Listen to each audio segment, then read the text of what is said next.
வணக்கம் மக்களே. இன்றைக்கி எங்கள் வீட்டில் நான் நெய் மிளகா நட போகிறேன். நடுற கன்று எல்லாமே அந்த இடத்துல வந்து ரெடி பண்ணி வச்சுட்டேன். நடுற இடத்தையுமே வந்து நான் நல்லா ரெடி பண்ணிக்கிட்டேன். தேவையான தொழு உரம் எல்லாமே போட்டு ரெடி பண்ணிட்டேன். இப்போ கவரை பிரித்து காமிக்கிறேன் பாருங்கள், வேர் எப்படி வந்திருக்குன்னு.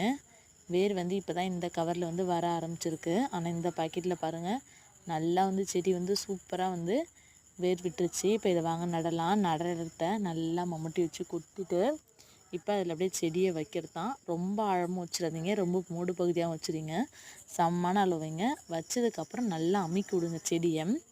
இந்த நெய் மிளகா பார்த்திங்கன்னா வந்து அதிக காரத்தன்மை கொண்டது. அதே மாதிரி நல்ல நெய் மணம் வீசக்கூடியது.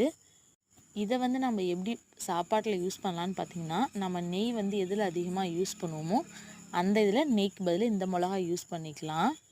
இதை வந்து நான் ரொம்ப வருஷம் தேடிட்டு இருந்து எனக்கு கிடைச்ச வந்து ஒரு பொக்கிஷன் தான் சொல்லுவேன். இந்த வீடியோ உங்களுக்கு பிடிச்சிருந்தா மறக்காமல் லைக் பண்ணுங்கள். என்னோடய சேனலை சப்ஸ்கிரைப் பண்ணி தொடர்ந்து பாருங்கள்.